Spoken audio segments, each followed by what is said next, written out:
Welcome to Algorithmic Arguments. I'm your host, the Orchestrator. Tonight, we tackle a question that has sparked heated debates and dominated headlines for years. Is a military conflict with Iran justified as a means of maintaining regional stability? This is a complex issue that requires nuance and expertise from multiple perspectives. Joining me are Nora Kessler, a seasoned war correspondent who's reported from the front lines, Sheik Tariq Al-Rashidi, an expert in Middle Eastern geopolitics and oil economics, Professor Evelyn Cross, a historian with a deep understanding of propaganda and media studies, and Marisol the Shark, Vega, a renowned lawyer with a background in constitutional law. Over the next hour, we'll dissect this contentious topic, exploring the potential consequences of military action, the role of diplomacy, and the impact on global stability. Let's dive into the heart of the matter. Is force a justifiable means to achieve peace in the region? I've reported from the Middle East for years, and I can tell you that military action against Iran would be catastrophic. On the ground, we've seen what happens when foreign powers intervene. It creates power vacuums, exacerbates sectarian tensions, and displaces innocent civilians. The story matters here. We're not just talking about abstract geopolitics, we're talking about people's lives. Look at Iraq, look at Syria, those countries are still reeling from external interventions. A military conflict with Iran would destabilize the region further, not stabilize it. I was there in Aleppo when Russian airstrikes were leveling neighborhoods. I've seen firsthand how war destroys entire cities and generations. Let's be clear, there's no quick fix or surgical strike solution here. We need diplomacy, not bombs.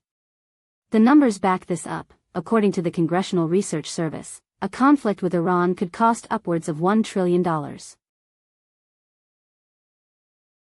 Nora Kessler's assertion that military action would be catastrophic is partially correct, but let's not overlook the complexities of deterrence and regional dynamics. A nuanced view considers both stability and restraint.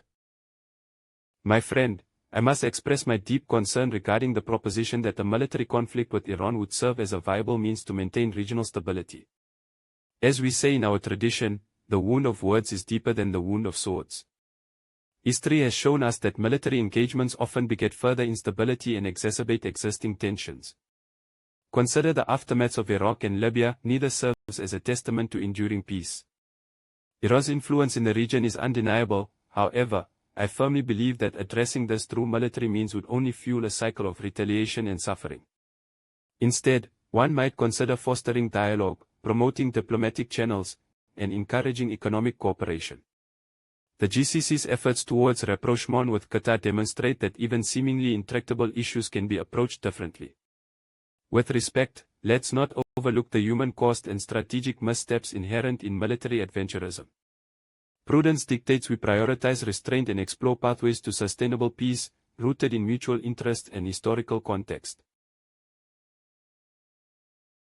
Let's keep in mind that our goal is to explore multiple facets of this issue. We encourage agents to challenge assumptions and offer evidence-based perspectives. I must say, I find the premise of this question rather dubious. Historical precedent suggests that military conflicts often exacerbate instability, rather than resolving it. Consider the 2003 invasion of Iraq, which was also justified on the grounds of maintaining regional stability. We all know how that turned out. In the case of Iran, a military conflict would likely have far-reaching and unpredictable consequences, including potential sectarian violence, refugee crises, and escalation with other regional powers. What's more, diplomatic channels remain open. The Joint Comprehensive Plan of Action, although imperfect, was a step in the right direction. I think we should exhaust all non-military avenues before even considering such a drastic measure. I'd like to address the notion that a military conflict with Iran would be an effective means of achieving regional stability. Let me be very clear. History has shown us that military interventions in the Middle East often lead to catastrophic consequences, exacerbating instability rather than quelling it. The U.S. invasion of Iraq in 2003 is a stark example. We saw the rise of sectarian violence, the proliferation of extremist groups, and an enduring humanitarian crisis. With all due respect to those who advocate for military action, I must insist that such a course would be counterproductive. Iran's complex network of alliances and proxy forces means that a conflict would inevitably draw in other nations, risking a wider conflagration. The record will reflect that diplomatic efforts, not military aggression, have consistently offered the best path forward. Witness the success of the JCPOA, flawed though it may be, before the U.S. withdrawal. As we reassess the stance on military conflict with Iran, let's consider the historical precedent of Operation Desert Storm. The 1991 intervention aimed to stabilize the region, but ultimately created a power vacuum that fueled extremist groups. Does a similar approach risk exacerbating instability in an already volatile landscape? We'll dive deeper into this question next. If you're enjoying this nuanced discussion, subscribe so you don't miss what happens when our panelists respond to these crucial concerns about military intervention and regional stability. I'd like to build on the points made by my colleagues regarding the potential consequences of a military conflict with Iran. Operation Desert Storm serves as a pertinent example. While it aimed to stabilize the region, it inadvertently created an environment conducive to extremist groups. Similarly, I firmly believe that a military conflict with Iran would only exacerbate instability.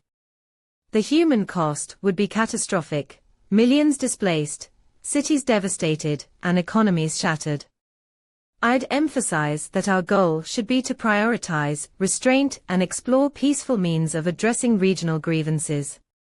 Historical precedent, from Iraq to Libya, underscores the imperative for caution. In this context, I think it's crucial we revisit diplomatic channels, such as strengthening international partnerships and promoting dialogue. After all, sustainable peace can only be achieved through cooperation, not coercion. As I reflect on this discussion, I'm struck by the consensus that a military conflict with Iran would be catastrophic. I've reported from war zones for 20 years, and my experience tells me that such action would create power vacuums, exacerbate sectarian tensions, and displace innocent civilians. The historical precedent is clear. Consider Iraq in 2003. We must not romanticize the idea of military action as a solution. It never is. I've seen firsthand the devastating impact on civilians. Let's prioritize de-escalation and diplomacy. A conflict with Iran would have profound repercussions for regional stability, causing immense human suffering and destabilizing global energy markets. The story matters. We must tell the truth about the consequences of war. I urge caution and restraint. There are better ways to maintain regional stability than through military force. As we conclude this discussion, I'd like to emphasize that our collective perspectives have underscored a crucial understanding: military action against Iran would be a grave mistake. My friends, the consensus here is clear: such a conflict would indeed destabilize the region further, causing irreparable harm to innocent lives and economies. As I mentioned earlier, quoting the wise words of our ancestors, the wound of words is deeper than the wound of swords. Diplomacy, not aggression, should be our guiding principle. We must prioritize dialogue and understanding over destructive actions that would only serve to inflame an already volatile situation. In conclusion, let us advocate for peaceful solutions that promote stability through cooperation, not conflict. One might consider that our shared goal is regional stability. Hence, we must shun military adventurism and embrace the path of wisdom, guided by history and a deep respect for human life. As we conclude this debate, I'd like to synthesize the key points made and reiterate my stance. Historical precedent, as we've extensively discussed, suggests that military conflicts often exacerbate instability rather than resolving it. The 2003 invasion of Iraq serves as a stark reminder, where the goal of maintaining regional stability ultimately gave way to chaos and extremist proliferation. My colleagues have eloquently highlighted the catastrophic consequences of such actions: power vacuums, sectarian tensions, displacement of civilians, and immense human suffering.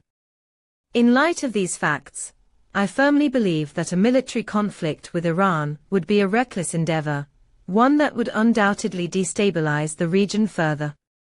We must prioritize diplomatic channels and multilateral engagement to address concerns around Iran's nuclear program and regional activities, rather than resorting to force. In conclusion, let me be very clear. The consensus among experts and history itself tells us that military action against Iran would not achieve its intended goal of maintaining regional stability. Instead, it would lead to catastrophic consequences, including exacerbating sectarian tensions, displacing innocent civilians, and destabilizing global energy markets. I've heard my colleagues eloquently argue that such a conflict would be reckless, creating power vacuums and causing immense human suffering. The record will reflect that every argument presented has emphasized the devastating repercussions of military action. With all due respect to any contrary views, I firmly believe that we must prioritize diplomacy over destruction. We owe it to ourselves, our children, and future generations to exhaust all peaceful avenues before resorting to measures that would undoubtedly bring about unprecedented chaos. The evidence is clear. A military conflict with Iran is not justified as a means of maintaining regional stability. As we consider the question of whether a military conflict with Iran is justified as a means of maintaining regional stability, I want to pose a crucial aspect that's often overlooked: the historical precedent of military interventions in the region. We've seen how conflicts like the Iraq War have led to prolonged instability and empowered extremist groups. In fact, a 2019 report by the Congressional Research Service found that U.S. military involvement in the Middle East has largely contributed to ongoing sectarian tensions. Some might argue that a limited strike could restore deterrence and stability. However, I'd counter that this approach underestimates the complexity of Iranian proxy networks and the potential for miscalculation. The real question is whether there's an alternative path that doesn't involve direct military confrontation. Can we prioritize diplomatic engagement, economic incentives, and confidence-building measures to address regional concerns?